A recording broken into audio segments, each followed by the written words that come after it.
ನಿಗೂಢವಾದ ಕಣ್ಣುಗಳು, ಅಯಸ್ಕಾಂತದಂತಹ ಸೆಳೆತ, ಬಂಡೆಯಂತಹ ನಿಶ್ಚಲತೆ, ಆದ್ರೆ ಒಳಗೊಂದು ಭಾವನೆಗಳ ಜ್ವಾಲಾಮುಖಿಯನ್ನೇ ಬಚ್ಚಿಟ್ಕೊಂಡಿರುವ ವ್ಯಕ್ತಿಗಳೇ ವೃಶ್ಚಿಕ ರಾಶಿಯವರು. ವೃಶ್ಚಿಕ ರಾಶಿಯವರ ಗುಣ ಸ್ವಭಾವ ಹೇಗಿರಲಿದೆ, ವೃಶ್ಚಿಕ ರಾಶಿಯವರು ತಮ್ಮ ಜೀವನದಲ್ಲಿ ಯಾವೆಲ್ಲ ಲಾಭವನ್ನ ಪಡೆದುಕೊಳ್ತಾರೆ, ಈ ಎಲ್ಲಾ ಅಂಶಗಳ ಕುರಿತು ಪ್ರತಿಯೊಂದು ಮಾಹಿತಿಯನ್ನ ವೃಶ್ಚಿಕ ರಾಶಿಯವರ ಬಗ್ಗೆ ಈ ವಿಡಿಯೋದಲ್ಲಿ ನಾನು ನಿಮಗೆ ಹೇಳ್ತಾ ಹೋಗ್ತೀನಿ. ವೃಶ್ಚಿಕ ರಾಶಿಯ ಬಂಧುಗಳೇ, ಈ ವಿಡಿಯೋ ಆಕಸ್ಮಿಕವಾಗಿ ನಿಮ್ಮ ಕಣ್ಣು ಮುಂದೆ ಬಂದಿಲ್ಲ. ಇದು ನಿಮ್ಮ ಇಷ್ಟ ದೈವ, ನಿಮ್ಮ ಕುಲದೇವರು ನಿಮಗಾಗಿ ಕಳುಹಿಸಿರುವ ಒಂದು ದಿವ್ಯ ಸಂದೇಶ. ನಿಮ್ಮ ಜೀವನದಲ್ಲಿ ಒಂದು ದೊಡ್ಡ ಕ್ರಾಂತಿ ನಡೆಯಲಿದೆ. ಇಷ್ಟು ದಿನ ಗುಟ್ಟಾಗಿ ಅನುಭವಿಸಿದ ನೋವು, ಒಳಗೊಳಗೆ ಸಹಿಸಿಕೊಂಡ ಅವಮಾನ, ಕೆಂಡದ ಮೇಲೆ ನಡೆದಂತಹ ಪ್ರತಿದಿನ ಆ ಎಲ್ಲಾ ಕಷ್ಟಗಳಿಗೆ ಈಗ ಅಂತ್ಯ ಹಾಡುವ ಸಮಯ ಬಂದಿದೆ. ಆ ನೋವುಗಳಿಗೆ, ಅವಮಾನಗಳಿಗೆ ಪ್ರತಿಫಲ ಸಿಗುವ ಸಮಯ ಬಂದಿದೆ. ನಿಮ್ಮ ಜೀವನದ ದಿಕ್ಕು ಯಶಸ್ಸಿನ ಉತ್ತುಂಗಕ್ಕೆ ಏರಲಿದೆ ಅಥವಾ ಮತ್ತೆ ಪಾತಾಳಕ್ಕೆ ಬೀಳುತ್ತದೆಯೋ ತಿಳಿಯಿರಿ.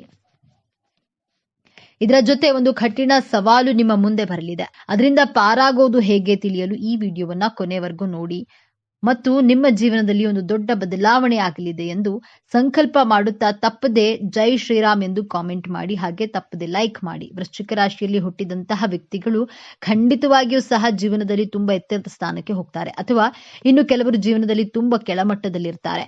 ಕಾರಣ ಏನೆಂದು ತಿಳಿದ್ರೆ ನಿಜಕ್ಕೂ ಆಶ್ಚರ್ಯ ಪಡಬೇಕಾಗುತ್ತೆ. ಯಾಕಂದ್ರೆ ಈ ವೃಶ್ಚಿಕ ರಾಶಿಯವರ ಅಧಿಪತಿ ಮಂಗಳ ಗ್ರಹ. ಮಂಗಳ ಅಂದ್ರೆ ಒಬ್ಬ ಸೇನಾಧಿಪತಿ ಎಂದೇ ಹೇಳಬಹುದು.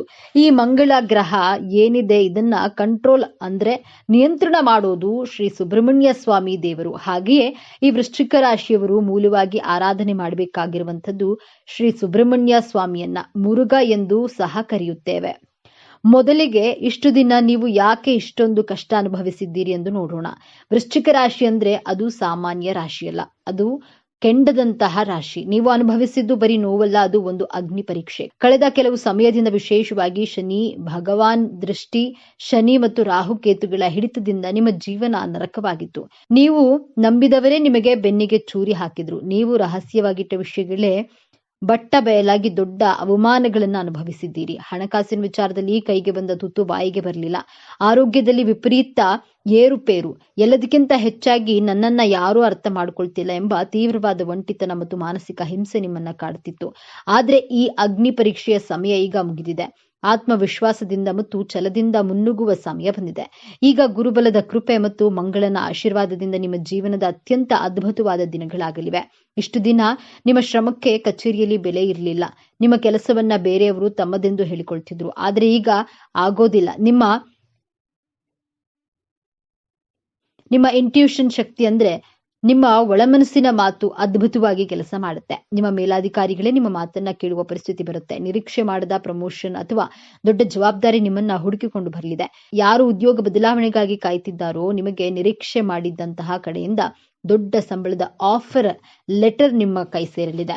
ವೃಶ್ಚಿಕ ರಾಶಿಯವರಿಗೆ ಶತ್ರುಗಳು ಹೊಸದೇನಲ್ಲ, ಆದ್ರೆ ಇಷ್ಟು ದಿನ ಅವರು ಗುಪ್ತ ಶತ್ರುಗಳಾಗಿದ್ರು. ನಿಮ್ಮ ಜೊತೆಯಲ್ಲೇ ಇದ್ದು ನಿಮಗೆ ಗುಂಡಿ ತೋಡ್ತಿದ್ರು. ಇದೀಗ ಎಲ್ಲರ ಮುಖವಾಡಗಳು ಕಳಚಿ ಬೀಳುತ್ತವೆ. ಯಾರು ನಿಮ್ಮವರು, ಯಾರು ನಿಮ್ಮವರಲ್ಲ ಎಂದು ಸೂರ್ಯನ ಬೆಳಕಿನಂತೆ ಸ್ಪಷ್ಟವಾಗುತ್ತೆ. ವಿಶೇಷವಂದ್ರೆ ನೀವು ಅವರೊಂದಿಗೆ ಜಗಳವಾಡುವ ಅವಶ್ಯಕತೆ ಇರೋದಿಲ್ಲ. ನಿಮ್ಮ ಮೌನವೇ ನಿಮ್ಮ ದೊಡ್ಡ ಅಸ್ತ್ರವಾಗಲಿದೆ. ಅವರು ತೋಡಿದ ಗುಂಡಿಯಲ್ಲಿ ಅವರೇ ಬೀಳ್ತಾರೆ ಎಂಬುದು ಅಕ್ಷರ ಸಹ ನಿಜವಾಗುವುದನ್ನ ನೀವು ಕಣ್ಣಾರೆ ಕಾಣುವಿರಿ. ವೃಶ್ಚಿಕ ರಾಶಿಯವರ ಪ್ರೀತಿ ಮತ್ತು ಕೋಪ ಎರಡೂ ತುಂಬಾ ತೀವ್ರವಾಗಿರುತ್ತೆ. ಇದರಿಂದಾಗಿ ದಾಂಪತ್ಯದಲ್ಲಿ ಸಣ್ಣ ಪುಟ್ಟ ಅನುಮಾನಗಳು, ಪೊಸೆಸಿವ್ನೆಸ್ ಸಂಬಂಧವನ್ನ ಹಾಳು ಮಾಡಿತ್ತು. ಇಬ್ಬರ ನಡುವೆ ಮೂರನೇ ವ್ಯಕ್ತಿಯ ಪ್ರವೇಶದಿಂದ ಮನಸ್ತಾಪ ಉಂಟಾಗಿತ್ತು. ಆದ್ರೆ ಈಗ ಉತ್ತಮ ದಿನಗಳಲ್ಲಿ ಆ ಎಲ್ಲಾ ತಪ್ಪು ತಿಳುವಳಿಕೆಗಳು ದೂರವಾಗಲಿವೆ. ಆ ಮೂರನೇ ವ್ಯಕ್ತಿ ತಾನಾಗಿಯೇ ನಿಮ್ಮ ದಾಂಪತ್ಯದಿಂದ ದೂರ ಸರಿಯುತ್ತಾರೆ. ನಿಮ್ಮ ಸಂಗಾತಿಗೆ ನಿಮ್ಮ ನಿಜವಾದ ಪ್ರೀತಿ ಆಳ ಅರ್ಥವಾಗುತ್ತೆ. ಸಂಬಂಧದಲ್ಲಿ ಕಳೆದು ಹೋದ ವಿಶ್ವಾಸ ಮತ್ತು ಪ್ರೀತಿ ಮರಳಿ ಸ್ಥಾಪನೆಯಾಗುತ್ತೆ. ಅವಿವಾಹಿತರಿಗೆ ನಿಮ್ಮಷ್ಟೇ ತೀವ್ರವಾಗಿ ಪ್ರೀತಿಸುವ ನಿಮಗೆ ತಕ್ಕ ಜೋಡಿ ಸಿಗುವ ಸಮಯವಿದು. ವಿವಾಹದ ವಿಚಾರದಲ್ಲಿ ತುಂಬಾ ಮುನ್ನೆಚ್ಚರಿಕೆ ವಹಿಸಿ. ಅವರ ಇತಿಹಾಸವನ್ನ ತಿಳಿಯದೆ ಮದುವೆಯ ನಿರ್ಧಾರಗಳನ್ನ ತೆಗೆದುಕೊಳ್ಬೇಡಿ. ನಿಮ್ಮ ಮಕ್ಕಳ ಭವಿಷ್ಯದ ಚಿಂತೆ, ಅವರ ಹಠಮಾರಿತನ, ಓದಿನಲ್ಲಿ ಗಮನ ಇಲ್ಲದಿರುವುದು ನಿಮ್ಮ ನಿದ್ದೆಗೆಡಿಸುತ್ತದೆ. ಈಗ ನಿಮ್ಮ ಮಕ್ಕಳಲ್ಲಿ ಒಂದು ದೊಡ್ಡ ಸಕಾರಾತ್ಮಕ ಬದಲಾವಣೆಯನ್ನ ಕಾಣ್ತೀರಿ. ಅವರೇ ಜವಾಬ್ದಾರಿಯಿಂದ ವರ್ತಿಸಲು ಪ್ರಾರಂಭಿಸ್ತಾರೆ. ವಿದ್ಯಾಭ್ಯಾಸದಲ್ಲಿ ಗಮನ ಕೊಡ್ತಾರೆ. ಇನ್ನು ಸಂತಾನ ಭಾಗ್ಯಕ್ಕಾಗಿ ದೇವರಿಗೆ ಹರಕೆ ಹೊತ್ತು ವೈದ್ಯರ ಬಳಿ ಅಲೆದು ಸೋತು ಹೋಗಿದ್ದ ದಂಪತಿಗಳೇ ನಿಮ್ಮ ಕಣ್ಣೀರು ನಿಲ್ಲುವ ಸಮಯ ಬಂದಿದೆ. ನಿಮ್ಮ ಪ್ರಾರ್ಥನೆ ದೇವರಿಗೆ ತಲುಪಿದೆ. ನಿಮಗೆ ಶುಭ ಸುದ್ದಿಯನ್ನ ಕೇಳುವ ಯೋಗ ಅತ್ಯಂತ ಬಲವಾಗಿದೆ. ಕೋರ್ಟ್ ಕಚೇರಿ, ಪೊಲೀಸ್ ಸ್ಟೇಷನ್ ಈ ವಿಚಾರಗಳಿಂದ ನೀವು ಬಹಳ ನೊಂದು ಹೋಗಿದ್ದೀರಿ. ಆಸ್ತಿ ವಿವಾದ, ಸುಳ್ಳು ಆರೋಪ ಅಥವಾ ವಿಚ್ಛೇದನದ ಕೇಸು ನಿಮ್ಮನ್ನ ಮಾನಸಿಕವಾಗಿ ಕುಗ್ಗಿಸಿತು. ಈಗ ಗ್ರಹಗಳ ಶುಭ ಸಂಯೋಗದಿಂದಾಗಿ ದೈವವೇ ನಿಮ್ಮ ಪರವಾಗಿ ನಿಲ್ಲುತ್ತದೆ. ನಿಮಗೆ ಗೊತ್ತಿಲ್ಲದ ಹಾಗೆ ಸಾಕ್ಷಿಗಳು ನಿಮ್ಮ ಪರವಾಗಿ ಸಿಗುತ್ತವೆ ಅಥವಾ ನಿಮ್ಮ ವಿರೋಧಿಗಳೇ ಕಾಂಪ್ರಮೈಸ್ಗೆ ಬರ್ತಾರೆ. ಕಾನೂನಿನ ಹೋರಾಟದಲ್ಲಿ ಅಂತಿಮ ಜಯ ನಿಮ್ಮದೇ ಆಗಲಿದೆ. ಆದರೆ ಈಗ ಗ್ರಹಗಳ ಸ್ಥಿತಿ ಬದಲಾಗಿದೆ. ಯಾರು ನಿಮಗೆ ಹಣ ವಾಪಸ್ ಕೊಡಬೇಕಿತ್ತೋ ಅವರಿಗೆ ಹಣ ಕೊಡಲೇಬೇಕಾದ ಪರಿಸ್ಥಿತಿ ನಿರ್ಮಾಣವಾಗುತ್ತೆ. ಅವರೇ ನಿಮಗೆ ಫೋನ್ ಮಾಡಿ ಕ್ಷಮಿಸಿ, ನಿಮ್ಮ ಹಣವನ್ನ ಈ ದಿನ ವಾಪಸ್ ಕೊಡ್ತೇನೆ ಎನ್ನುವ ಕಾಲ ಬಂದಿದೆ. ಮುಳುಗಿ ಹೋದ ಹಣ ವಾಪಸ್ ಬರುವುದು ಖಚಿತ. ಹೌದು, ವೃಶ್ಚಿಕ ರಾಶಿಯವರಿಗೆ ಈಗ ಅನಿರೀಕ್ಷಿತ ಮೂಲಗಳಿಂದ ಧನಾಗಮನವಾಗಲಿದೆ. ನಿಮ್ಮ ಅಧಿಪತಿ ಮಂಗಳ ಭೂಮಿಕಾರಕ. ಹಾಗಾಗಿ ಪಿತ್ರಾರ್ಜಿತ ಆಸ್ತಿಯಿಂದ, ಭೂಮಿ ಮಾರಾಟದಿಂದ, ನೀವು ಎಂದೋ ಮರೆತು ಬಿಟ್ಟಿದ್ದ ಹಳೆಯ ಹೂಡಿಕೆಯಿಂದ ದೊಡ್ಡ ಮೊತ್ತದ ಹಣ ನಿಮ್ಮ ಕೈ ಸೇರಲಿದೆ. ನಿಮ್ಮ ಇಂಟ್ಯೂಷನ್ ಮೇಲೆ ನಂಬಿಕೆ ಇಟ್ಟು ಮಾಡಿದಂತಹ ಸಣ್ಣ ಹೂಡಿಕೆ ಕೂಡ ಜಾಕ್ಪಾಟ್ ಹೊಡೆಯುವ ಸಾಧ್ಯತೆ ಇದೆ. ವ್ಯಾಪಾರದಲ್ಲಿ ನಿಂತ ನೀರಾಗಿದ್ದ ಪರಿಸ್ಥಿತಿ ಈಗ ಬದಲಾಗಿದೆ. ನಿಮ್ಮ ಟ್ರಾನ್ಸ್ಫಾರ್ಮೇಶನ್ ಸಮಯ ನಿಮ್ಮ ವ್ಯಾಪಾರದ ಸ್ವರೂಪವನ್ನೇ ಬದಲಾಯಿಸುವಿರಿ. ಹೊಸ ಹೊಸ ಗ್ರಾಹಕರು, ದೊಡ್ಡ ಒಪ್ಪಂದಗಳು ಮತ್ತು ವ್ಯಾಪಾರ ವಿಸ್ತರಣೆ ಅತ್ಯುತ್ತಮ ಅವಕಾಶಗಳು ನಿಮ್ಮನ್ನು ಅರಸಿ ಬರಲಿದೆ. ಲಾಭದ ಪ್ರಮಾಣವು ನಿಮ್ಮ ನಿರೀಕ್ಷೆಯನ್ನ ಮೀರಿ ಹರಿದು ಬರಲಿದೆ. ಆದರೆ ಇಷ್ಟೆಲ್ಲ ಒಳ್ಳೆಯದು ನಡೆಯುವಾಗ ಒಂದು ಕಠಿಣ ಪರೀಕ್ಷೆ ಕೂಡ ನಿಮ್ಮ ಮುಂದೆ ಬರಲಿದೆ. ಇದನ್ನ ನೀವು ದಾಟಲೇಬೇಕು. ಈಗ ನೀವು ಎದುರಿಸುವ ಅತ್ಯಂತ ಕಷ್ಟಕರ ಸಮಸ್ಯೆ ಅದು ಹೊರಗಿನ ಶತ್ರುಗಳಿಂದ ಬರೋದಿಲ್ಲ, ಅದು ನಿಮ್ಮಿಂದಲೇ ಬರುತ್ತದೆ. ಅದುವೇ ನಿಮ್ಮ ಅತಿಯಾದ ಸಿಟ್ಟು ಮತ್ತು ಆತುರದ ನಿರ್ಧಾರ. ವೃಶ್ಚಿಕ ರಾಶಿಯವರಿಗೆ ಸಿಟ್ಟು ಬಂದ್ರೆ ಅದು ಜ್ವಾಲಾಮುಖಿಯಂತೆ ಸ್ಫೋಟಗೊಳ್ಳುತ್ತೆ. ಈಗ ನಿಮ್ಮ ಒಳ್ಳೆಯ ಸಮಯ ಬಂದಾಗ, ಎಲ್ಲವನ್ನ ನಿಮ್ಮ ಕೈಗೆ ಸಿಗುತ್ತಿರುವಾಗ ಯಾರಾದರೂ ಸಣ್ಣ ತಪ್ಪು ಮಾಡಿದ್ರೆ ಅಥವಾ ನಿಮ್ಮ ತಾಳ್ಮೆಯನ್ನ ಪರೀಕ್ಷಿಸಿದ್ರೆ, ನೀವು ಸಿಟ್ಟಿನಿಂದ ಆ ಕ್ಷಣದಲ್ಲಿ ನೀವು ಎಲ್ಲವನ್ನ ಹಾಳು ಮಾಡಿಕೊಳ್ಳುವ ದೊಡ್ಡ ಅಪಾಯವಿದೆ. ನಿಮ್ಮ ಒಂದು ಆತುರದ ಮಾತು, ಒಂದು ಕೋಪದ ನಿರ್ಧಾರ ನಿಮ್ಮ ಕೈಗೆ ಬಂದ ಭಾಗ್ಯವನ್ನ ಕಾಲಿನಿಂದ ಒದ್ದ ಹಾಗೆ ಮಾಡಬಹುದು. ಇದುವೇ ಗ್ರಹಗಳು ನಿಮಗೆ ನೀಡುವ ಅಂತಿಮ ಪರೀಕ್ಷೆ. ಈ ಸಮಸ್ಯೆಯಿಂದ ಪಾರಾಗುವುದು ಹೇಗೆ? ಇದಕ್ಕೆ ಪರಿಹಾರ ತುಂಬಾ ಸರಳವಾಗಿದೆ ಮತ್ತು ಅತ್ಯಂತ ಶಕ್ತಿಶಾಲಿಯಾಗಿದೆ. ವೃಶ್ಚಿಕ ರಾಶಿಯ ಅಧಿದೇವತೆ ಸುಬ್ರಹ್ಮಣ್ಯ ಸ್ವಾಮಿ ಅಥವಾ ನರಸಿಂಹಸ್ವಾಮಿ. ನೀವು ಪ್ರತಿದಿನ ಅಥವಾ ಕನಿಷ್ಠ ಪ್ರತಿ ಮಂಗಳವಾರದಂದು ಸ್ನಾನ ಮಾಡಿದ ನಂತರ ದೀಪ ಹಚ್ಚಿ ಓಂ ಶ್ರೀ ಸುಬ್ರಹ್ಮಣ್ಯಾಯ ನಮಃ ಅಂತ ಅಥವಾ ಓಂ ನರಸಿಂಹಾಯ ನಮಃ ಎಂದು 108 ಬಾರಿ ಜಪಿಸಿ. ಮತ್ತು ಯಾವಾಗ್ಲಾದ್ರೂ ನಿಮಗೆ ಸಿಟ್ಟು ಬಂದು ಒಂದು ನಿರ್ಧಾರ ತೆಗೆದುಕೊಳ್ಬೇಕು ಎನಿಸಿದಾಗ ಒಂದು ಕ್ಷಣ ಕಣ್ಣು ಮುಚ್ಚಿ ಒಂದು ಲೋಟ ತಣ್ಣೀರನ್ನ ಕುಡಿಯಿರಿ ಮತ್ತು 10ರಿಂದ 1ರವರೆಗೆ ಉಲ್ಟಾ ಎಣಿಸಿ. ಈ ಸಣ್ಣ ಪರಿಹಾರ ನಿಮ್ಮನ್ನ ದೊಡ್ಡ ಅನಾಹುತದಿಂದ ಪಾರು ಮಾಡುತ್ತೆ. ನಿಮ್ಮ ಸಿಟ್ಟನ್ನ ನಿಯಂತ್ರಿಸಿದ್ರೆ ಈ ಜಗತ್ತನ್ನೇ ಗೆಲ್ಲುವ ಶಕ್ತಿ ನಿಮಗಿದೆ. ವೃಶ್ಚಿಕ ರಾಶಿಯವರೇ, ನಿಮ್ಮ ಜೀವನದ ಹೊಸ ಅಧ್ಯಾಯವನ್ನ ಆರಂಭವಾಗಲಿದೆ. ನೀವು ಪಾತಾಳಕ್ಕೆ ಬೀಳೋದಿಲ್ಲ, ನೀವು ಯಶಸ್ಸಿನ ಉತ್ತುಂಗಕ್ಕೆ ಏರ್ತೀರಿ. ನೀವು ಅನುಭವಿಸಿದ ಅವಮಾನಗಳಿಗೆ, ನಿಮ್ಮ ಕಣ್ಣೀರಿಗೆ ಈಗ ಬೆಲೆ ಸಿಗಲಿದೆ. ನಿಮ್ಮನ್ನ ನೋಡಿ ನಕ್ಕವರೇ ನಿಮ್ಮ ಮುಂದೆ ತಲೆಬಗ್ಗಿಸುವ ಸಮಯ ಬಂದಿದೆ. ಈ ವಿಡಿಯೋ ನಿಮಗೆ ತಲುಪಿದೆ ಅಂದ್ರೆ ಅದು ಆ ಮಹಾದೇವನ, ಆ ಸುಬ್ರಹ್ಮಣ್ಯ ಸ್ವಾಮಿಯ ಸಂಕಲ್ಪ. ನಿಮ್ಮ ಒಳ್ಳೆಯ ದಿನಗಳು ಪ್ರಾರಂಭವಾಗಿವೆ. ಈ ದೈವಿಕ ಸಂದೇಶವನ್ನ ಸ್ವೀಕರಿಸಿ. ನಿಮ್ಮ ಎಲ್ಲಾ ಕಷ್ಟಗಳು ಇನ್ನು ಕೆಲವೇ ದಿನಗಳಲ್ಲಿ ಭಸ್ಮವಾಗಲಿ ಎಂದು ಸಂಕಲ್ಪ ಮಾಡುತ್ತಾ ಮರೆಯದೆ ನಿಮ್ಮ ಇಷ್ಟ ದೇವರ ಅಥವಾ ಕುಲದೇವರ ಹೆಸರನ್ನ ಕಾಮೆಂಟ್ ಮಾಡಿ. ಸರ್ವೇ ಜನ ಸುಖಿನೋ ಭವತು.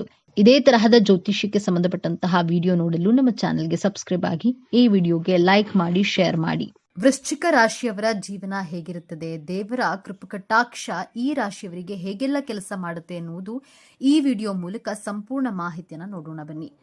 ವೃಶ್ಚಿಕ ರಾಶಿಯವರಿಗೆ ದೇವರು ಕೊಟ್ಟಿರುವಂತಹ ಮುಖ್ಯವಾದ ವರಗಳು ಯಾವುದೆಂದು ತಿಳಿಯೋಣ. ಜೊತೆಗೆ ವೃಶ್ಚಿಕ ರಾಶಿಯವರ ಗುಣ ಸ್ವಭಾವ ಹೇಗಿರಲಿದೆ, ವೃಶ್ಚಿಕ ರಾಶಿಯವರು ತಮ್ಮ ಜೀವನಗಳಲ್ಲಿ ಏನೆಲ್ಲ ಲಾಭಗಳನ್ನ ಪಡೆದುಕೊಳ್ತಾರೆ, ಈ ಎಲ್ಲಾ ಅಂಶಗಳ ಕುರಿತು ಪ್ರತಿಯೊಂದು ಮಾಹಿತಿಯನ್ನ ವೃಶ್ಚಿಕ ರಾಶಿಯವರ ಬಗ್ಗೆ ವಿಡಿಯೋದಲ್ಲಿ ನಾನು ನಿಮಗೆ ಹೇಳ್ತಾ ಇದ್ದೀನಿ.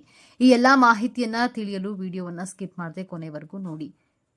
ಈ ವಿಡಿಯೋಗೆ ಈಗಲೇ ಒಂದು ಲೈಕ್ ಕೊಟ್ಟು ತಪ್ಪದೆ ವಿಡಿಯೋವನ್ನ ಎಲ್ಲರಿಗೂ ಶೇರ್ ಮಾಡಿ.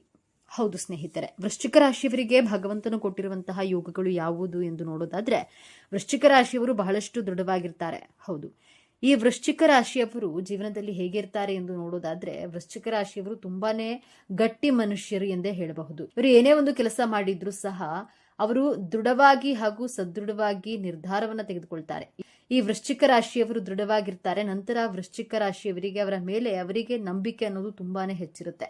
ವೃಶ್ಚಿಕ ರಾಶಿಯವರಿಗೆ ಅವರಿಗೆ ನಂಬಿಕೆ ಜಾಸ್ತಿ ಇರೋದ್ರಿಂದ ನಾನು ಏನಾದರೂ ಸಾಧಿಸಬಲ್ಲೆ ಎನ್ನುವ ಆತ್ಮಸ್ಥೈರ್ಯ ಇದ್ದೇ ಇರುತ್ತದೆ. ಒಂದು ಕೆಲಸಕ್ಕೆ ಕೈ ಹಾಕ್ತೀನಿ ಅಂದ್ರೆ ಅದರಲ್ಲಿ ಸಕ್ಸಸ್ ಆಗೇ ಆಗ್ತೀನಿ ಅನ್ನೋದು ಅಷ್ಟು ಬಲವಾದ ನಂಬಿಕೆ ಇಟ್ಕೊಂಡಿರ್ತಾರೆ. ಈ ರಾಶಿಯವರು ನಿಮ್ಮ ಜೀವನದಲ್ಲಿ ಬಹಳ ಕಷ್ಟಗಳನ್ನ ಅನುಭವಿಸುತ್ತಾ ಇರ್ತೀರಾ. ನೀವು ಎಷ್ಟು ಕಷ್ಟ ಪಡ್ತೀರಾ ಅಂದ್ರೆ ಜೀವನದಲ್ಲಿ ಸಕ್ಸಸ್ ಪಡೆಯೋಕೆ ನಿಮ್ಮ ಜೀವನವೆಲ್ಲ ನೀವು ಅದಕ್ಕಾಗಿ ಮೀಸಲಿಟ್ಟಿರ್ತೀರಾ. ಅಷ್ಟು ಕಷ್ಟಗಳನ್ನ ಪಡಬೇಕಾಗಿರುತ್ತದೆ. ವೃಶ್ಚಿಕ ರಾಶಿಯವರು ಅವರ ಜೀವನ ಪರ್ಯಂತ ನಿಮ್ಮನ್ನ ಬೇರೆಯವರಿಗೆ ಹೋಲಿಸಿಕೊಳ್ಳೋದನ್ನೇ ಮಾಡಿರ್ತೀರಿ. ದಯವಿಟ್ಟು ಯಾರಿಗೂ ಸಹ ಹೋಲಿಕೆ ಮಾಡಿಕೊಳ್ಬೇಡಿ. ಬೇರೆಯವರು ನಿಮ್ಮನ್ನ ಬೇಗ ಇಷ್ಟಪಡ್ತಾರೆ, ಆದ್ರೆ ನಿಮ್ಮನ್ನ ಬೇರೆಯವರಿಗೆ ಹೋಲಿಸಿಕೊಳ್ಳೋದು ತುಂಬಾ ಕಷ್ಟಕರವಾಗಿರುತ್ತದೆ. ನಿಮ್ಮನ್ನ ಯಾರಾದ್ರೂ ಬಂದು ನಿಮಗೆ ಇಂಪ್ರೆಸ್ ಮಾಡಬೇಕು, ನಿಮ್ಮನ್ನ ಅವರ ಕಡೆಗೆ ಗಮನ ಸೆಳೆದುಕೊಡ್ಬೇಕು ಎಂದುಕೊಳ್ಳುವುದು ಅವರಿಗೆ ತುಂಬಾ ಇಷ್ಟವಾಗುತ್ತೆ. ನೀವು ಅಷ್ಟು ದೃಢವಾಗಿರ್ತೀರ. ಯಾರಿಗೂ ಸಹ ಹುಸಿಯಾಗಿ ಬಗ್ಗಲ್ಲ, ಯಾರಿಗೂ ಸಹ ಈಸಿಯಾಗಿ ಬೀಳಲ್ಲ. ತೆಗಳಿ ಹೊಗಳಲ್ಲಿ ಯಾವುದಕ್ಕೂ ಜಗ್ಗುವ ಜಯಮಾನ ನಿಮ್ಮದಲ್ಲ. ಇಂತಹ ಮನೋಭಾವನೆಯನ್ನ ಈ ವೃಶ್ಚಿಕ ರಾಶಿಯವರಿಗೆ ಆ ಭಗವಂತನೇ ಕರುಣಿಸುತ್ತಾನೆ ಎಂದೇ ಹೇಳಬಹುದು. ವೃಶ್ಚಿಕ ರಾಶಿಯವರು ಸ್ವಲ್ಪ ಮೊಂಡು ಸ್ವಭಾವದವರು ಎಂದೇ ಹೇಳಬಹುದು. ಯಾಕಂದ್ರೆ ಮೊದಲೇ ನಿಮ್ಮನ್ನ ಯಾರೂ ಒಲಿಸಿಕೊಳ್ಳೋಕೆ ಆಗೋದಿಲ್ಲ, ಯಾರಿಗೂ ಸಹ ನಿಮ್ಮನ್ನ ಇಂಪ್ರೆಸ್ ಮಾಡೋಕ್ಕಾಗೋದಿಲ್ಲ, ಯಾರೊಂದಿಗೂ ಸಹ ನೀವು ಅಷ್ಟು ಬೇಗ ಒಲಿಯಲ್ಲ. ಸ್ವಲ್ಪ ಮೊಂಡು ಸ್ವಭಾವ ನಿಮ್ದು. ನೀವು ಯಾರ ಮಾತನ್ನು ಕೇಳೋದಿಲ್ಲ. ನೀವು ನಿಮ್ಮ ದಾರಿ ಏನಿದೆ ಅದೇ ದಾರಿಯಲ್ಲಿ ಹೋಗುವಂತಹ ಸ್ವಭಾವ ನಿಮ್ಮದಾಗಿದೆ. ನೀವು ಕಾನ್ಫಿಡೆನ್ಸ್ ಅಂದ್ರೆ ಕಾನ್ಫಿಡೆನ್ಸ್. ನೀವು ಯಾರ ಜೊತೆನೂ ಮಾತನಾಡೋದಿಲ್ಲ. ಸೇಡಿಗೆ ಸೇಡನ್ನ ತೀರಿಸಿಕೊಳ್ಳುವಂತಹ ಮನಸ್ಥಿತಿ ಇವರದ್ದಾಗಿರುತ್ತೆ. ವೃಶ್ಚಿಕ ರಾಶಿಯವರು ಒಂದು ವೇಳೆ ಯಾರಾದ್ರೂ ಮೋಸ ಮಾಡಿದ್ರು ಅಂದ್ರೆ ಇವರು ಅವರ ವಿರುದ್ಧ ಸೇಡನ್ನ ತೀರಿಸಿಕೊಳ್ಳುವವರು ಸಹ ಬಿಡೋದಿಲ್ಲ. ಅಷ್ಟು ದೃಢವಾಗಿರ್ತಾರೆ. ಜೊತೆಗೆ ಅಷ್ಟೇ ಮೊಂಡು ಸ್ವಭಾವದವರು ಆಗಿರ್ತಾರೆ. ವೃಶ್ಚಿಕ ರಾಶಿಯವರು ಯಾರೊಬ್ಬರ ತಂಟೆ ತಕರಾರಿಗೆ ಹೋಗಲ್ಲ. ಇವರ ತಂಟೆಗೆ ಯಾರಾದ್ರೂ ಮಿಸ್ ಆಗಿ ಬಂದ್ರೆ ಅವರು ಖಂಡಿತವಾಗ್ಲೂ ಸಹ ಅವರನ್ನ ಯಾವುದೇ ಕಾರಣಕ್ಕೂ ಸುಮ್ಮನೆ ಬಿಡಲ್ಲ. ಈ ರೀತಿಯಾಗಿ ಇರುವ ಮೊಂಡು ಸ್ವಭಾವ ಇವರದ್ದು. ಹಾಗೆ ಸೇಡಿಗೆ ಸೇಡನ್ನ ತೀರಿಸಿಕೊಳ್ಳದೆ ಬಿಡುವ ಪ್ರಶ್ನೆಯೇ ಇಲ್ಲ. ನೀವೆಲ್ಲ ಕೇಳಿರ್ತೀರ, ಹಾವಿನ ದ್ವೇಷ 12 ವರ್ಷ, ನನ್ನ ರೋಷ 100 ವರ್ಷ ಅನ್ನೋ ರೀತಿ. ವೃಶ್ಚಿಕ ರಾಶಿಯವರು ಅದು ಎಷ್ಟೇ ದಿನಗಳಾದರೂ ಸಹ ಕಾದು ಸೇಡಿಗೆ ಸೇಡು ಎನ್ನುವ ರೀತಿಯಲ್ಲಿ ಇವರ ಕೆಲಸವನ್ನ ಮುಗಿಸುತ್ತಾರೆ. ಇವರಿಗೆ ಯಾರಾದ್ರೂ ಬೇಜಾರು ಮಾಡಿದ್ರೆ, ನಂಬಿಕೆ ದ್ರೋಹ ಮಾಡಿದ್ರೆ ಇವರಿಗೆ ಸೇಡು ತೀರಿಸಿಕೊಳ್ಳುವ ತನಕ ಬಿಡೋದಿಲ್ಲ. ಇನ್ನ ಈ ರಾಶಿಯವರಿಗೆ ನಕಾರಾತ್ಮಕವಾದ ಶಕ್ತಿಯ ಕಾಟ ತುಂಬಾ ಜಾಸ್ತಿ ಇರುತ್ತೆ. ಅದು ಇವರಿಗೆ ತೊಂದರೆ ಕೊಡ್ತಾ ಇರುತ್ತೆ. ಈ ನಕಾರಾತ್ಮಕ ಶಕ್ತಿ ಅಂದ್ರೆ ನೆಗೆಟಿವ್ ಎನರ್ಜಿ. ಆ ನೆಗೆಟಿವ್ ಎನರ್ಜಿ ಅನ್ನೋದು ವೃಶ್ಚಿಕ ರಾಶಿಯವರಿಗೆ ಮೊದಲು ಒಂದು ಅಂಟಿಕೊಳ್ಳುತ್ತದೆ ಎಂದೇ ಹೇಳಬಹುದು. ಎಲ್ಲರ ಜೊತೆಯಲ್ಲಿಯೂ ಸಹ ಚಿಕ್ಕ ಚಿಕ್ಕ ವಿಷಯಗಳಿಗೂ ಸಹ ಈ ರಾಶಿಯವರು ತುಂಬಾನೇ ಜಗಳ ಮಾಡ್ತಾರೆ. ಇವರು ಸುಮ್ಮನೆ ಇರೋರೇ ಅಲ್ಲ. ಅವರು ಏನಾದ್ರೂ ಒಂದು ಸಣ್ಣ ಪುಟ್ಟದ್ದು ಅಂದ್ರೂ ಕ್ಯಾತೆ ತೆಗೆದು ಜಗಳಕ್ಕೆ ಇಳಿದು ಬಿಡ್ತಾರೆ. ನೀವು ಆ ಸಮಯದಲ್ಲಿ ಯಾರೊಬ್ಬರ ಮಾತನ್ನು ಕೇಳಲ್ಲ. ನೀವು ಈ ವೇಳೆ ಯಾರಾದ್ರೂ ನಿಮಗೆ ಬುದ್ಧಿ ಹೇಳಿದ್ರೆ, ನೀವ್ಯಾಕೆ ನನ್ನ ವಿಷಯಕ್ಕೆ ಬಂದ್ರಿ ಎಂದು ಬುದ್ಧಿ ಹೇಳಲು ಬಂದವರ ಮೇಲೆಯೇ ಜಗಳಕ್ಕೆ ಬಿದ್ದು ಬಿಡ್ತೀರಾ. ಈ ರೀತಿಯ ಸ್ವಭಾವದವರು ಆಗಿರ್ತೀರಾ ಈ ವೃಶ್ಚಿಕ ರಾಶಿಯವರು. ಇನ್ನ ಸ್ಟ್ರೈಟ್ ಫಾರ್ವರ್ಡ್ ಜಾಸ್ತಿ ಇರ್ತಾರೆ. ಅಂದ್ರೆ ಏನಾದ್ರೂ ಹೇಳ್ಬೇಕು ಅಂದ್ರೆ ಒಳಗೊಂದು ಹೊರಗೊಂದು ಇಟ್ಕೊಳ್ಳಲ್ಲ. ನೀನು ಬೇಜಾರು ಮಾಡ್ಕೊಳ್ತೀಯಾ ಮಾಡ್ಕೋ ಎಂದು ನೇರವಾಗಿಯೇ ಹೇಳಿಬಿಟ್ಟು ಡೈರೆಕ್ಟ್ ಆಗಿ ಮಾತನಾಡ್ತೀರಾ. ಹೇಳಿದ್ದನ್ನೇ ಮಾಡ್ತೀರಾ, ಮಾಡೋದನ್ನೇ ಹೇಳ್ತೀರಾ. ನಮ್ಮವರಾಗ್ಲಿ ಬೇರೆಯವರಾಗ್ಲಿ ಎಲ್ಲರಿಗೂ ಒಂದೇ ಮಾತು. ಇಂತಹ ಸ್ವಭಾವವನ್ನ ರೂಢಿಸ್ಕೊಂಡಿರ್ತೀರಾ. ಇವರು ಯಾವಾಗ್ಲೂ ಜಾಸ್ತಿ ಸ್ಟ್ರೈಟ್ ಫಾರ್ವರ್ಡ್ ಆಗಿ ಇರ್ತಾರೆ. ಇದನ್ನ ನೋಡಿ ಬೇರೆಯವರು ನಿಮ್ಮನ್ನ ದ್ವೇಷ ಮಾಡೋಕೆ ಶುರು ಮಾಡ್ತಾರೆ. ವೃಶ್ಚಿಕ ರಾಶಿಯವರು ಎಲ್ಲಾ ಕಲೆಗಳನ್ನ ಕಲಿಯಬೇಕೆಂಬ ಹಂಬಲವಿರುತ್ತದೆ. ಕಲಿತುಕೊಳ್ಳುವ ಆಸೆ ತುಂಬಾ ಜಾಸ್ತಿ ಇರುತ್ತೆ. ಈ ರಾಶಿಯವರಿಗೆ ನಾನು ಏನಾದ್ರೂ ಹೊಸದಾಗಿ ಕಲಿತುಕೊಳ್ಬೇಕು, ನಾನು ಏನಾದ್ರೂ ಹೊಸದಾಗಿ ಮಾಡಬೇಕು, ನಾನು ಏನಾದ್ರೂ ಹೊಸದಾಗಿ ತಿಳಿದುಕೊಳ್ಬೇಕು, ನಾನು ಯಾವ್ದಾದ್ರೂ ಪ್ರೋಗ್ರಾಮ್ ಅಲ್ಲಿ ಪಾರ್ಟಿಸಿಪೇಟ್ ಮಾಡಬೇಕು, ನಾನು ಎಲ್ಲಾ ವಿಚಾರಗಳಲ್ಲಿಯೂ ಗೆಲ್ಲಬೇಕು. ಹೀಗೆ ಹಲವಾರು ವಿಚಾರಗಳ ಬಗ್ಗೆ ಇವರಿಗೆ ತುಂಬಾ ಆಸೆ, ಕನಸು ಇರುತ್ತದೆ. ಯಾವ್ದಾದ್ರೂ ಒಂದು ಕಲೆಯನ್ನ ಕಲಿಯಬೇಕು ಎನ್ನುವಂತಹ ಆಸಕ್ತಿ ತುಂಬಾನೇ ಇವರಲ್ಲಿ ಇರುತ್ತದೆ. ಈ ರಾಶಿಯವರಿಗೆ ಎಲ್ಲಾ ಗೊತ್ತಿದ್ರೂ ಸಹ ಏನು ಗೊತ್ತಿಲ್ವೇನೋ ಅನ್ನುವ ರೀತಿಯಲ್ಲಿ ಇದ್ದು ಬಿಡ್ತಾರೆ. ಇವರಿಗೆ ಎಲ್ಲಾ ಕಲೆನೂ ಸ್ವಲ್ಪವಾದ್ರೂ ತಿಳಿದಿರುತ್ತೆ, ಆದ್ರೂ ಏನು ಗೊತ್ತಿಲ್ಲವೇನೋ ಅನ್ನುವ ರೀತಿಯಲ್ಲೇ ಇದ್ದು ಬಿಡ್ತಾರೆ. ವೃಶ್ಚಿಕ ರಾಶಿಯವರ ಹಣಕಾಸಿನ ವಿಚಾರ ನೋಡೋದಾದ್ರೆ ಹಣವನ್ನು ತುಂಬಾ ಜಾಸ್ತಿ ಖರ್ಚು ಮಾಡ್ತಾರೆ. ಇವರು ಖರ್ಚು ಮಾಡ್ತಾರೆ ಅಂದ್ರೆ ಇವರು ದುಡಿಯೋದಕ್ಕಿಂತ ಸ್ವಲ್ಪ ಜಾಸ್ತಿನೇ ಖರ್ಚು ಮಾಡ್ತಾರೆ. ಒಂದು ವೇಳೆ ದುಡಿಮೆ ಇರಲಿ ಇಲ್ಲದೆ ಇದ್ದರೂ ಸಹ ಸಾಲವನ್ನಾದ್ರೂ ಮಾಡಿ ಖರ್ಚು ಮಾಡಿಬಿಟ್ಟಿರ್ತಾರೆ. ಇವರಿಗೆ ಯಾವ್ದಾದ್ರೂ ವಸ್ತು ಇಷ್ಟವಾದ್ರೆ ಅದನ್ನ ಖರೀದಿ ಮಾಡುವವರಿಗೂ ಸಹ ಬಿಡೋದಿಲ್ಲ. ಅದು ನನಗೆ ಬೇಕು ಅಂದ್ರೆ ಬೇಕೇ ಬೇಕು ಅನ್ನುವ ಸ್ವಭಾವದವರು. ಕೊನೆಗೆ ಅವರ ಬಳಿ ಹಣವಿಲ್ಲವೆಂದರೂ ಸಹ ಸಾಲವನ್ನ ಮಾಡಿ ಆದ್ರೂ ಅದನ್ನ ತೆಗೆದುಕೊಳ್ತಾರೆ. ಅಂತಹ ಹಠ ಸ್ವಭಾವ ಒಳ್ಳೆಯದಲ್ಲ. ಹಾಗಾಗಿ ಅವರು ಹೆಚ್ಚೆಚ್ಚು ಹಣವನ್ನ ಪೋಲು ಮಾಡ್ತಾರೆ. ವೃಶ್ಚಿಕ ರಾಶಿಯವರು ಜಾಸ್ತಿ ಖರ್ಚು ಮಾಡೋದ್ರಲ್ಲಿ ಎತ್ತಿದ ಕೈ ಎಂದೇ ಹೇಳಬಹುದು. ಇವರು ಲಕ್ಸುರಿ ಜೀವನ ಮಾಡಬೇಕೆಂದು ಕನಸು ಕಾಣ್ತಾರೆ. ಯಾವ ರೀತಿ ಕನಸು ಇರುತ್ತೆ ಅಂದ್ರೆ ಇವರ ಹತ್ರ ಹಣ ಇಲ್ಲವೆಂದ್ರೂ ಸಹ ಜೀವನ ಲಕ್ಸುರಿಯಾಗಿ ಇರಬೇಕು ಎನ್ನುವ ರೀತಿಯಲ್ಲಿ ಬದುಕ್ತಾರೆ. ಚೆನ್ನಾಗಿರ್ಬೇಕು ನಿಜ, ಹಾಗಂತ ಸಾಲ ಮಾಡಿ ಆದ್ರೂ ತುಪ್ಪ ತಿನ್ಬೇಕು ಎನ್ನುವ ಸ್ವಭಾವ ಅಥವಾ ಮನೋಭಾವ ಇವರದ್ದು. ಹಾಗೆಯೇ ಇವರು ಎಷ್ಟು ದುಡಿತಾರೋ ಅಷ್ಟೆಲ್ಲವನ್ನ ಖರ್ಚು ಮಾಡಿಬಿಡ್ತಾರೆ. ಈ ರಾಶಿಯವರು ಹೇಗೆ ಅಂದ್ರೆ ಜೀವನವನ್ನ ಚೆನ್ನಾಗಿ ಇಟ್ಕೊಳ್ಬೇಕು, ನಮಗಿರುವುದು ಒಂದೇ ಜೀವನ, ಚೆನ್ನಾಗಿ ತಿಂದು ಉಂಡು ಸಾಯೋಣ ಅನ್ನುವ ರೀತಿಯಲ್ಲಿ ಈ ವೃಶ್ಚಿಕ ರಾಶಿಯವರು ಇದನ್ನೇ ಯೋಚನೆ ಮಾಡ್ತಾ ಇರ್ತಾರೆ. ಹಾಗಾಗಿ ಇವರು ಜೀವನದಲ್ಲಿ ತುಂಬಾ ಕಷ್ಟಗಳನ್ನ ಪಡ್ತಾರೆ. ಯಾಕಂದ್ರೆ ಹಣವನ್ನ ಯಾವುದೇ ಕಾರಣಕ್ಕೂ ಸೇವ್ ಮಾಡಲ್ಲ. ಅವರ ಹತ್ತಿರ ಇರುವ ಹಣಕ್ಕಿಂತ ಇನ್ನು ಹೆಚ್ಚಿನ ಹಣವನ್ನ ಖರ್ಚು ಮಾಡ್ತಾರೆ. ಈ ವೃಶ್ಚಿಕ ರಾಶಿಯವರು ತುಂಬಾ ಸ್ಟ್ರೇಟ್ ಫಾರ್ವರ್ಡ್ ಆಗಿ ಮಾತನಾಡ್ತಾರೆ. ಇವರು ಸ್ಟ್ರೇಟ್ ಫಾರ್ವರ್ಡ್ ಆಗಿ ಮಾತನಾಡೋದನ್ನ ನೋಡ್ಬಿಟ್ಟೆ ಜನಗಳು ಇವರನ್ನ ಮಾತನಾಡಿಸಲು ಹಿಂದೆ ಮುಂದೆ ನೋಡ್ತಾರೆ. ಜನಗಳಿಗೆ ಒಳಗೊಂದು ಹೊರಗೊಂದು ಮಾತನಾಡುವವರೇ ಜಾಸ್ತಿ ನಂಬ್ತಾರೆ. ಆದ್ರೆ ಇವರು ಸ್ಟ್ರೇಟ್ ಫಾರ್ವರ್ಡ್ ಆಗಿರ್ತಾರಲ್ಲ, ಹಾಗಾಗಿ ಜನರು ಇವರಿಗೆ ಅಹಂಕಾರ ದುರಹಂಕಾರ ಅನ್ನೋ ತರಾನೇ ಯೋಚನೆ ಮಾಡ್ಬಿಟ್ಟು ಇವರನ್ನ ತಪ್ಪಾಗಿ ತಿಳಿದುಕೊಂಡ್ಬಿಡ್ತಾರೆ. ಹಾಗೆಯೇ ಹಿತಶತ್ರುಗಳು ಅಂದ್ರೆ ಸಂಬಂಧಿಕರೇ. ಇವರು ತೊಂದರೆಗಳನ್ನ ಕೊಡ್ತಾನೆ ಇರ್ತಾರೆ. ವೃಶ್ಚಿಕ ರಾಶಿಯವರು ಇವರ ಜೀವನದಲ್ಲಿ ಯಾವಾಗ್ಲೂ ಕಾನ್ಫಿಡೆನ್ಸ್ ಆಗಿರ್ತಾರೆ. ಆದ್ರೆ ಜೀವನದ ಉದ್ದಕ್ಕೂ ಇವರಿಗೆ ತೊಂದರೆಗಳೇ ಹೆಚ್ಚು. ಆದಷ್ಟು ಕೋಪವನ್ನ ಕಡಿಮೆ ಮಾಡ್ಕೊಳ್ಳಿ ಹಾಗೂ ಹಣದ ಖರ್ಚುಗಳನ್ನ ಸಾಧ್ಯವಾದಷ್ಟು ಕಡಿಮೆ ಮಾಡ್ಕೊಳ್ಳಿ. ಅವಶ್ಯಕತೆ ಇದ್ರೆ ಮಾತ್ರ ಖರೀದಿಯನ್ನ ಮಾಡಿ ಎಂದು ಹೇಳುತ್ತಾ ಪ್ರತಿಯೊಬ್ಬರ ಸಲಹೆಯನ್ನ ಪಡೆದು ಅಂತಿಮವಾಗಿ ನಿರ್ಧಾರವನ್ನ ಕೈಗೊಳ್ಳಿ. ಎಲ್ಲಾ ಒಳ್ಳೆಯದಾಗುತ್ತೆ. ಆದಷ್ಟು ತಾಳ್ಮೆಯಿಂದ ಇರಿ. ಪ್ರತಿಯೊಬ್ಬರಿಗೂ ಅದೃಷ್ಟ ಅನ್ನೋದು ಬಂದೇ ಬರುತ್ತೆ.